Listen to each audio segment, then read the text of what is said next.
Hello students, this is Pinky Yadav and we are doing chapter number 10 musculoskeletal system, and today's disease condition is osteoarthritis.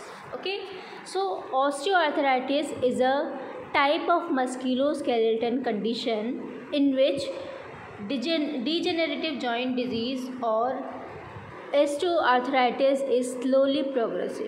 Okay, osteoarthritis क्या है? एक degenerative joint disease है. Okay, यानी कि ये किसी भी एज में खुद से जनरेट हो जाता है without any other disease condition. Okay, तो डीजेनरेटिव जॉइंट डिजीज़ है जो कि जॉइंट्स में ही देखने को मिलता है. और ऑस्टियोआर्थराइटिस इज स्लोली प्रोग्रेसिव. क्या है? एक स्लोली प्रोग्रेसिव डिजीज़ है जो कि धीरे धीरे क्रॉनिकली किसी पेशेंट में डेवलप होता है. Okay, non inflammatory disorder of mobile joints. क्या होता है? ये नॉन इन्फ्लामेटरी होता है, यानी कि इन्फ्लामेशन की वजह से नहीं होता है, जॉइंट्स के डिसऑर्डर की वजह से होता है. ठीक है, या जब जॉइंट्स जो है वो किसी डिफरेंट कंडीशन की वजह से उसकी मोबिलिटी में प्रॉब्लम्स क्रिएट होते हैं.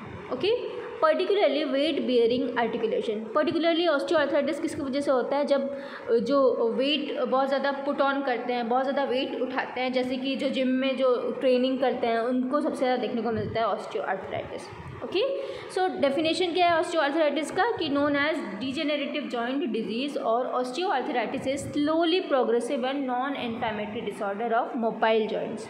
Okay, particularly weight bearing articulation. So this is definition of osteoarthritis.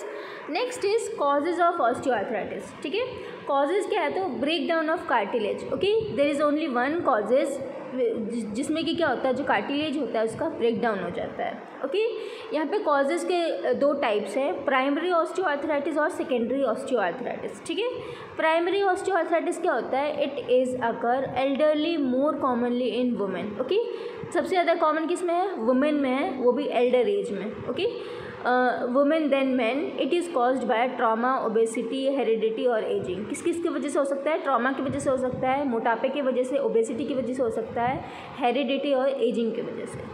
Secondary osteoarthritis में occur at any as and it result of previous injury. ठीक है, ये जो सेकेंडरी ऑस्टियोआर्थराइटिस है ये किसी भी एज में डेवलप हो सकता है, बट स्पेशली किसकी वजह से होता है? इंजरी की वजह से.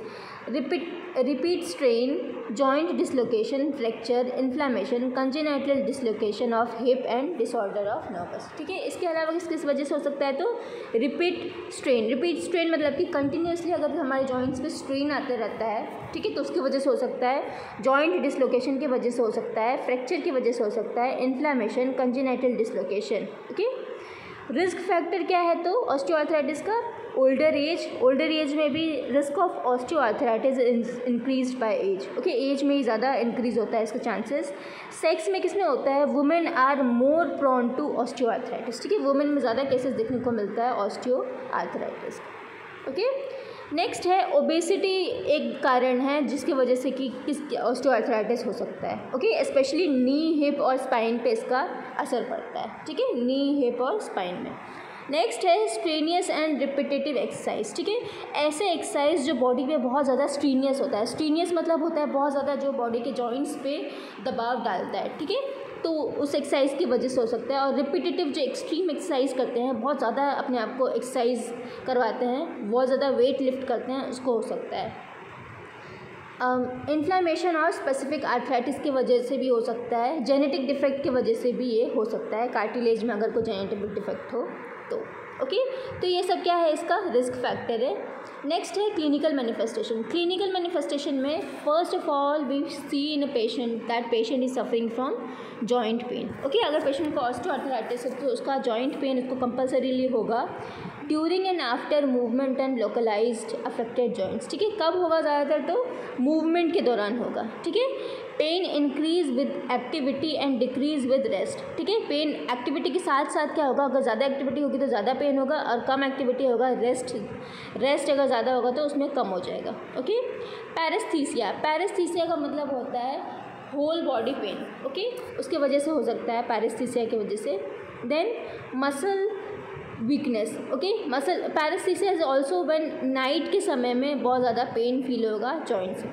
ओके, मसल वीकनेस और wasting around the affected joints. Wasting around मतलब क्या होगा, जो भी जॉइंट्स में तकलीफ़ है, पेन है, वो वाला क्या होगा, वहाँ पे अफेक्टेड जॉइंट्स में वेस्टिंग फील होगा, यानी कि बहुत ज़्यादा पेन फील होगा। ठीक है, जॉइंट स्वेलिंग हो सकता है, जॉइंट स्टिफनेस हो सकता है। ओके, स्पेशली मॉर्निंग में और रेस्ट करते समय भी क्या होगा, जॉइंट स्टिफनेस हो जाएगा, यानी कि कड़क हो जाएगा। ठीक है, then reduced range of joint movement. Joint movement का जो रेंज है, यानी कि उसको अगर हम ओवरऑल अगर उसको हम घुमा के देखेंगे तो क्या होगा, वो नहीं हो पाएगा move.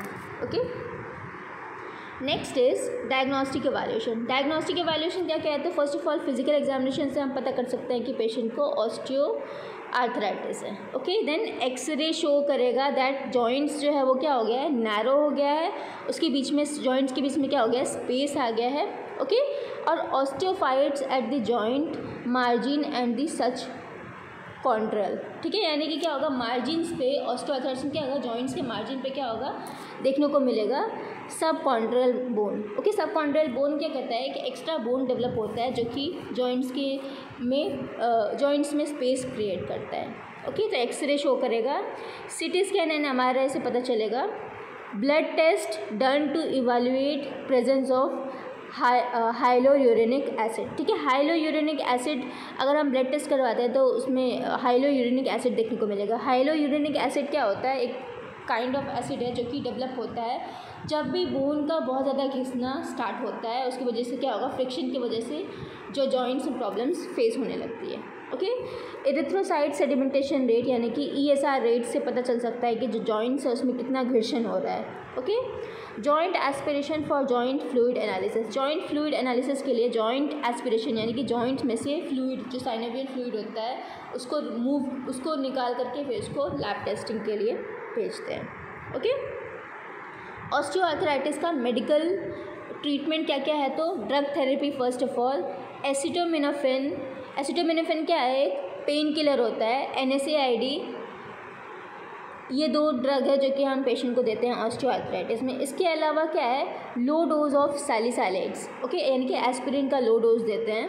Okay, DMARDs and COX-2 is inhibitor. ठीक है, ये इनहिबिटर है, यानी कि क्या होगा, जब भी अगर इन्फेक्शन वगैरह क्रिएट होता है जॉइंट्स में तो ये इनहिबिटर क्या करता है, उसको आने से रोकता है। ओके, तो these 2 are not that important, तो ये आप उसको स्किप कर सकते हो। ठीक है, याद रखना एसिटामिनोफेन, NSAID और सैलिसाइलेट्स।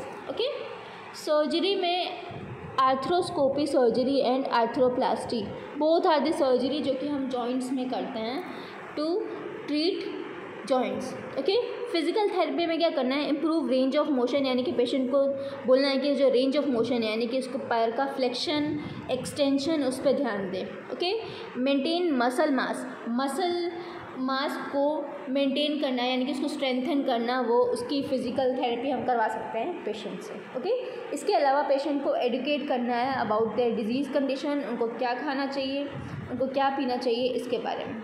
ओके, सर्जिकल मैनेजमेंट में मैंने पीछे बता दिया, आर्थ्रोस्कोपी और आर्थ्रोप्लास्टी 2 सर्जरीज होता है। ठीक है, arthroscopy is to clear out the damaged cartilage और रिपेयर टिश्यू। ठीक है, आर्थ्रोस्कोपी से क्या होता है, तो फर्स्ट ऑफ ऑल कार्टिलेज जो डैमेज्ड होता है और जो टिश्यूज़ जो होता है उसको रिपेयर करते हैं। ठीक है, इसके अलावा जॉइंट रिप्लेसमेंट कर सकते हैं। Surgeons remove damaged joint surface and replace them with plastic metal device called prosthesis. ठीक है, जॉइंट रिप्लेसमेंट क्या होगा, जो सर्जन्स होंगे ओके वो क्या करेंगे, जॉइंट्स को रिमूव कर देते हैं और उसके जगह पे प्लास्टिक और मेटल का बना हुआ डिवाइस जिसको कि हम प्रोस्थेसिस बोलते हैं उसको लगा देते हैं। ठीक है, ये होता है जॉइंट रिप्लेसमेंट में। ओके, सो हमारे यहाँ पे ऑस्टियोआर्थराइटिस जो टॉपिक है वो फिनिश होता है। ठीक है, ऑस्टियोआर्थराइटिस में हमने क्या क्या पढ़ा, definition of osteoarthritis, its causes, risk factors, clinical manifestations, diagnostic evaluations, medical treatment, surgery, physical therapy and surgical management. Okay, तो ये हमने ऑस्टियोआर्थराइटिस में पढ़ा। होपफुली आप लोगों को समझ में आया होगा। Thank you.